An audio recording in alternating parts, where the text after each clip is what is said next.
Let the word go The forth. challenge, the opportunity to connect. The 1960s, a time of imagination and change, a time of anger and fear. The 1960s, a pioneering program called Challenge. Good evening, ladies and gentlemen. That looked at our connections, our divisions, through the lens of shared values. For something real. 60 years later, we examine our divisions, our connections, our shared pains and successes in a new program called Challenge 2.0.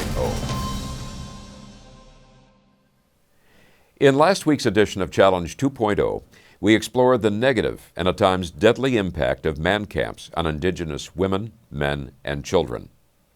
These man camps are residential villages of men who move to a region for oil, gas, and mining jobs.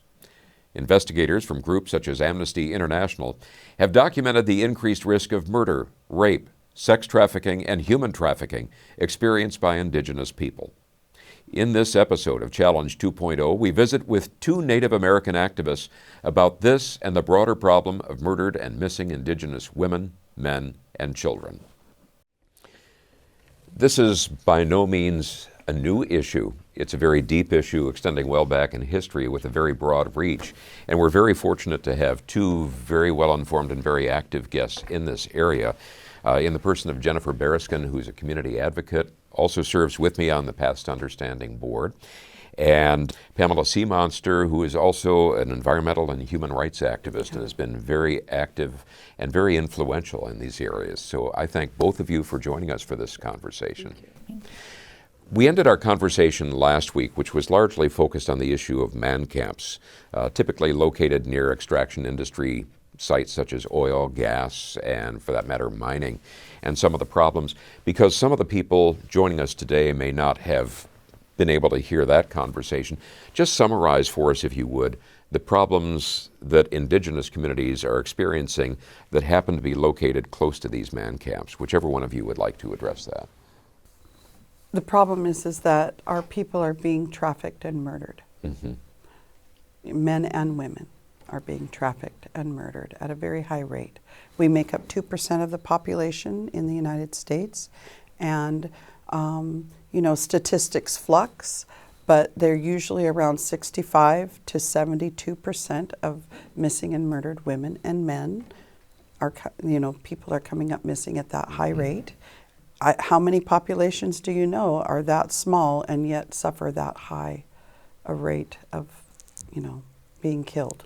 When you use the term trafficked, what specifically are you speaking of? Human trafficking for drugs and sex. Mm-hmm. And that's particularly widespread in the vicinity of these man camps because Absolutely. You have that concentration there. Yeah, absolutely.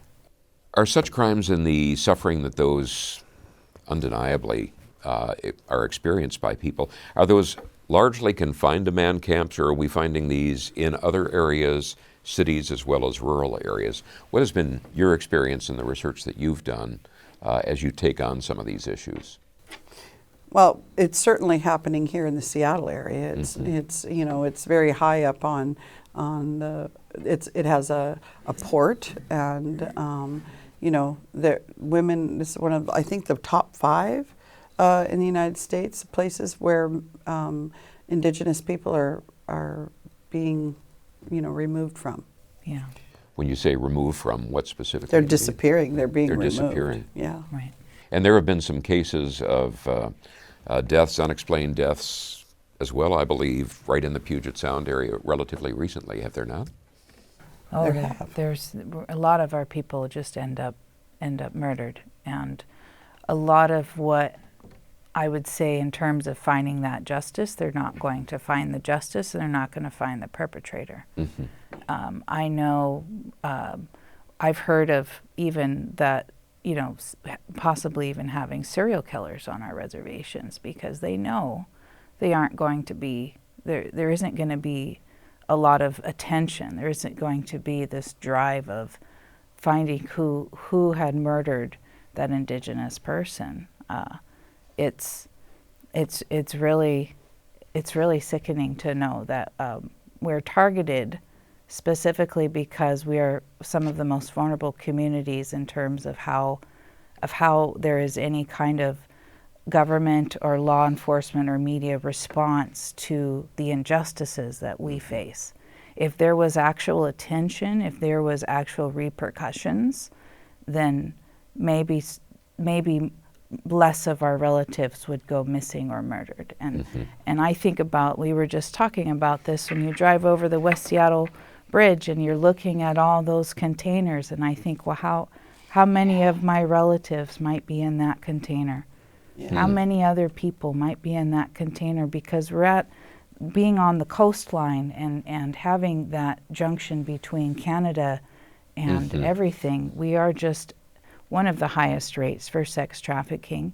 And you're looking at communities who are not being able to access, whether it's justice for crimes against them or resources or any of these things. So even the tribal law enforcement are not going to have the same amount of resources that any other law enforcement is going to have. And even though, state and local law enforcements are supposed to be working with tribal police, they don't have the same access to the databases that the federal government has or the state government. So even then, they're hindered, and it's important that people understand really what's happening, because it's not voiced.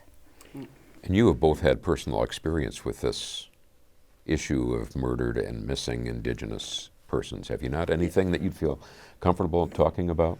Yeah, well, I'll say this. My children's father was killed by police, and what was said about him was everything that was ugly, and nothing about him being a father, or somebody who was loved, or anything. They just brought up a police record, and it kind of, it made it a justified killing. And that's just not okay. He was something to somebody, and he was painted ugly. And all these years later, we find out that some of the things that he was accused of doing were not true, and we're actually working on clearing his name. In talking about your personal experiences, you not only have had that experience that you talked about, but also some other relatives that have had their family go missing and that they had to undertake the search, largely unsupported by law enforcement help. Can you tell us about that? Yeah, I have a cousin whose son went missing, and he was not supported by local, tribal, and state police. And then he reached out to an MMIW group, and they said, "We're missing and murdered women. We don't do men." And so, but this was a minor child, and there should have been something. We as a community, as an Indigenous community, should have been supporting the fact that there was a missing and murdered male child, or a missing child at the time, and whether or not our men and boys are missing too, that has to be out there just as much as our missing and murdered women and girls. It really needs to be missing and murdered Indigenous people. We have all kinds of gendered people, and we need to make sure we are all inclusive in what part of our Indigenous communities are coming up missing, and more often murdered than found safe. What was the end result of that particular case that we were talking about? My cousin searched out his son, found him. He hunted where he had been and gone, and he followed a trail, and he found them. He found him and brought him home. But that wasn't because he had help, right? That was the desperation and pure will of a father to retrieve his son. And how was he abducted, or how was he removed and ended up in this very distant area. I think you said Texas. Yeah, I believe he was found in Texas. I want to say that he was taken by drug cartel, and I think that story is for his family to tell, and not for me, his immediate family to tell. Respect that. It seems as we have this conversation that this relates to what would seem to be in most other areas a fairly straightforward relationship between law enforcement agencies or a legal framework. I get the sense, and I'm going to lean on both of you to explain this, that doesn't apply in the case of Indigenous communities. So could you elaborate and give us a sense of what the reality is there? Committing a crime against an Indigenous person on the reservation has different laws than if you were to commit a crime outside of the reservation. You're not going to get the same, like if, let's say this happened here on the res and it wasn't someone who was maybe not an Indigenous person did it, and the police, I know of a personal incident of someone who said, hey, this happened to me, I need your help, and they said, we can't do anything, and that guy's not on the res now. Right? So He's once not they're here, no longer on the reservation, what are they going to do? They can't chase him to go find him. They can't leave to go investigate him. Yeah. And then if you call the local police right next door, they're like, well, that happened on the res. We can't do anything. That's you guys have sovereignty. We can't come over there. So if you want to make that report, you're going to have to come over here and you're going to have to say where it was. And then if it wasn't over here, Right. So you might have to call a county police, right? But then, really, it's a really sticky catch-22, right? And I'm thinking about an incident that happened where this woman killed an elderly white man in Linwood, and they ran to California, and the police hunted them down and arrested her. Yes. So Right at Fred Meyer's. right Yeah. there where we go, and I feel for that man and that family, but like that is what we talk about when it talks about, that man deserved justice, but so does our women and our men. And why can't that same justice apply to us as it does? So like if you commit a crime in Canada or in any other place, or people are running to Mexico, they're extradited back. Right. So why is it then? That's the question. Why is it that law enforcement and the government can't help our people? Because it's obvious they can do it for others, but why is it they choose? Why is it they choose to not do it for the American Indians and Alaskan Natives, who were the first people of this land, who have done everything to ensure that we can all live as a community. And so that's what I think about. I know it's possible. They can't say there isn't resources. And so does that fall down to, then is it really digging deeper down to, are we talking then about discrimination and racism? And are we going even deeper into white supremacy? Yeah. I'm gonna go there. I believe there's been some conversation in terms of white supremacist activity not far from reservations. Is that correct? Oh, yes. What's your knowledge of that? How safe is that to say? A well-known fact is that Snohomish County in Washington State is number 5 in the nation for having white supremacist activism, active groups of white nationalists and white supremacist people. And so that's huge. That's something our people have known since I was little. I knew we don't go out this way too far. We don't go camping over there by ourselves. We don't go do what everybody else is doing, because we know that that's present. But now it's in the public eye. Our amazing Attorney General Bob Ferguson really had instigated a study that was now produced on PBS that everybody can watch and really learn about what's happening in Snohomish County here in Washington. I know you've both been very active in terms of testimony at the state level, in terms of legislation. Could you maybe elaborate on either what your testimony has been relating to and what action has either been taken or needs to be taken?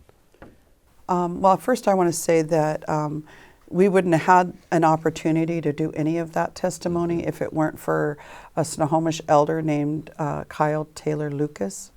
When she retired, she was Indian agent to the governor, and she is a powerhouse of a human being. And so she really helped ignite us to become more involved with MMIW and missing and murdered Indigenous people. And she was really working on changing some of the legislation because what was happening was she knew that we had a family member who was killed that was a male, and a lot of Alaskan Indigenous Alaskans, there's more men. There's a lot more men that are becoming missing and murdered, and so we were able to go and testify. They weren't including anyone that wasn't a member of a tribe in Washington State. So if you were a Lakota person who was enrolled in South Dakota, or you were an Indigenous person across the imaginary border of Canada, here in BC or anywhere, and you were here living, you didn't count. And so that was really important for us to go and do that. And like my kid's dad who was killed, I just brought his ashes and I threw them up on the table. And I said, there he is, and he mattered. He mattered to his children. He left 7 children behind. And we really had, needed to make our a testimony. And there was a lot of people there. It wasn't just us testifying. There was many Indigenous people there testifying for that because it was important. It really was. This House committee, we were speaking to them about the different statistics. So one of the things that I study is statistical data on our Indigenous communities. That was one of my primary capstone at Northwest Indian College. Part of that piece is the statistical data genocide, meaning most people don't realize the census started in the early 1700s for the United States of America, and we actually weren't counted in that census till the early 1920s. So the Indian census. So of course, but during that span, they were committing mass murder against us. It was, there was people were getting paid for killing us. You kill an Indian, then you're going to get some land. So of course they're not going to capture that in the census. And then as you go into where we are today, we have we're dealing with our children who are number one in the lowest achievement gaps in education, number one in youth suicide, number one for homicide, murder, domestic violence. And like my sister had mentioned, we are the smallest population of the United States, yet we are at the highest rate of all of these disparities of injustices that are impacting us. I know I have a relative who went missing in Alaska on the Aleutians, and he's been missing for some years now. And just understanding my own impact of growing up as an urban Indigenous person, urban Native. When I was 15, I was almost trafficked off of Highway 99 by 2 men. There's just these things that, that impact us. And so we were bringing our lived experience, our stories of what our people know to this legislative committee and giving them the first-hand story, because those stories are so important. And And as soon as we were done, I mean, the chair was very appreciative, and everybody was appreciative of us telling our stories and what have been the impacts of our community. We had people from DSHS come up and then present that same statistic with their graphs and All pie their charts. schmanciness. Yeah, Eh? just everything, and you know. But we know, we don't need their data to tell you that we know what is true. Right. Yeah, and they're still not capturing. We're still not capturing our data correctly. So, if they were, then the government would have to be accountable for its lack of accountability. In summarizing this, what do you think would be your prime objectives to have done and changes to be made? And then second of all, people watching, listening to this program, and it's also done as a podcast, if they want to be of assistance, how would you recommend they do so? Oh, well, a few things. First, be a good ally. Listen to legislation that's coming across for Indigenous people and vote for it. Vote for it. Support it. And get out in the streets if you have to. Be out. Be present. Support Indigenous nonprofits. Those nonprofits, those small Indigenous nonprofits, are really working hard to work with elders and youth and build community. Find a good Indigenous nonprofit. There are a lot of them out there. One of them is People of the Confluence. And ask questions. No, it's okay to ask questions. If you don't know something, ask. Right. Because it's better to ask than to worry that you've offended somebody.